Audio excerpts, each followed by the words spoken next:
air signs, Gemini, Libra and Aquarius, Ascendant, Sun, Moon, Venus, Rising, and those cross-watching, welcome to your Tarot Love Messages here. Today we're going to take a look at and see what's going on between you and your person during the no contact, no communication period. So what are their current thoughts and feelings about you and about this whole situation? What's going on with them? What's going on with you? What's going on with this connection?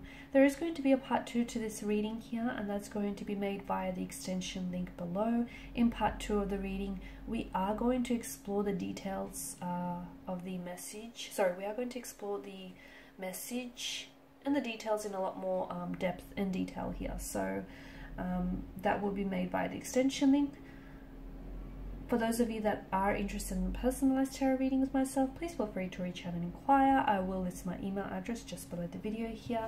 Otherwise, let's go ahead, give the cards a shuffle, and let's see what's going on between you and your person during no contact, no communication.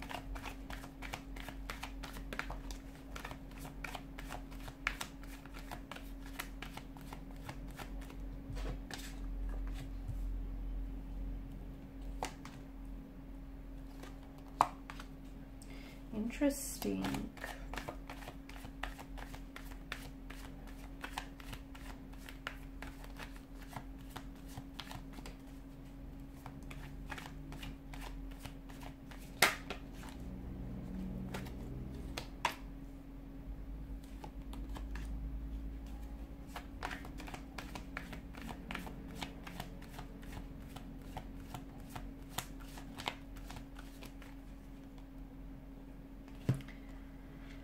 Okay, so you do have the Tower here. It's interesting. In the bottom of the deck, what do we have bottom of the deck? You've got the Three of Pentacles here. I mean, that's a good sign because I feel like that shows us that maybe the both of you in the future are willing to come back together and collaborate as energy. So perhaps reach a sacrifice or compromise here, meet each other halfway or at least a quarter of the way to try and work on this connection, try and build on this connection, purely because of the collaborative energy here.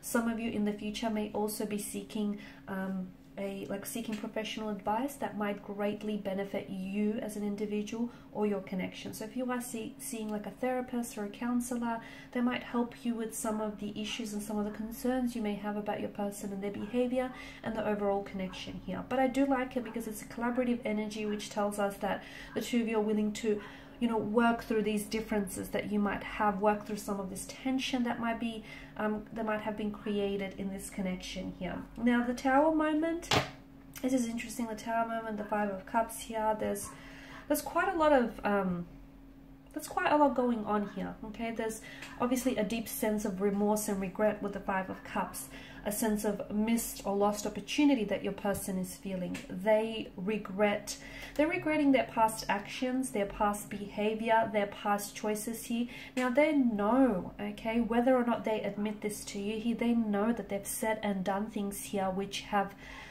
upset you a lot, which have left you very emotionally disappointed. They know they've let you down. Okay, they know that you deserve better too. They know that you deserve the best here, that you deserve the world, because they hold you in high regard as the Queen of Wands energy here. I feel like your person is someone who really looks up to you and really admires you. And sometimes what happens is when we put a person up on a pedestal, what we're doing in the process is creating the separation between us and that energy. And this is why I feel like your person has done.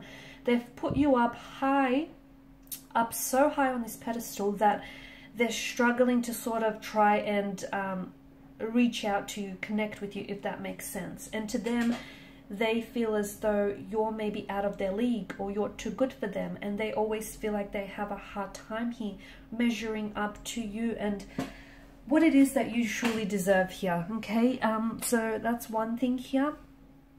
Your person is definitely, now they're doing a lot of, they're sort of sitting around, they're kind of wallowing in self-pity.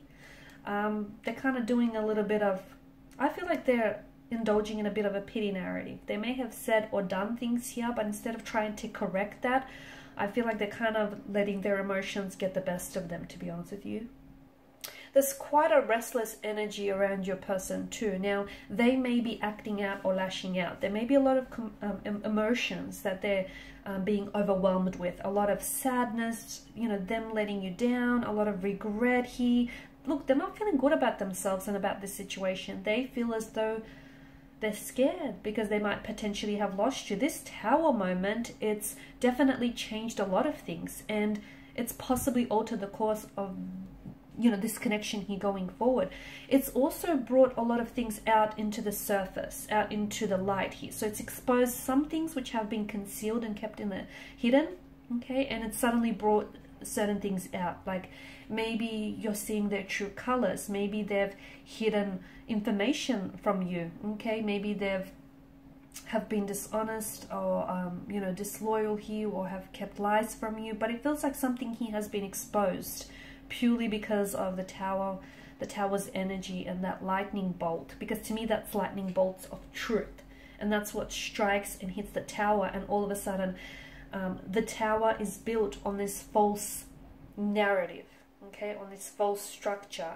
And the lightning bolts of truth here strike the Tower, and so it collapses, because the foundational structure is not a healthy one. It's not a sturdy one. Okay, the good thing about the Tower moment is that it does, you know, the Tower crumbles, but it does create a sense of space. So you can renovate this Tower, rebuild this connection here. So that's the good thing. The other good thing is something that was kept hidden in the dark has suddenly been brought into the light. So that might give you an opportunity to address whatever it is here.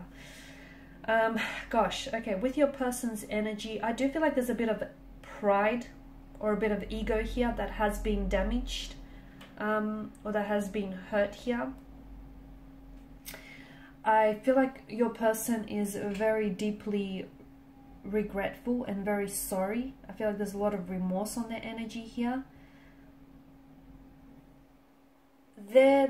If they're not communicating or not initiating any communication now, they will in the future. In part 2 of the reading, we'll explore into a little bit more detail when that might happen, what might they say here, okay? But there will be communication here. I mean, you know, you've got the sprouting wands here, which tells me that there's room in this connection to fix things. There's room in this connection to build on things, to work on things. Basically, to me, it feels like there's so much more room in this connection than what the two of you already have going on, okay? But yes, it will mean that the two of you will have to come together to compromise, okay?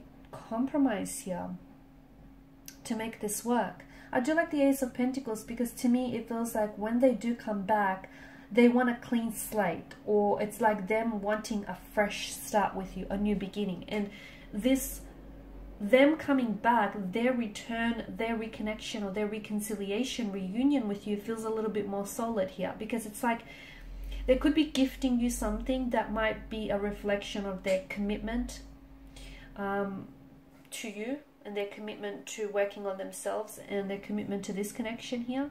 So they could be gifting you like with a promise ring, or with some sort of, it feels like it's some sort of small gift which might become very, very important to you and very sentimental to you, because it will be a reflection here of their commitment to you in this connection here, and their commitment to want to work on themselves here.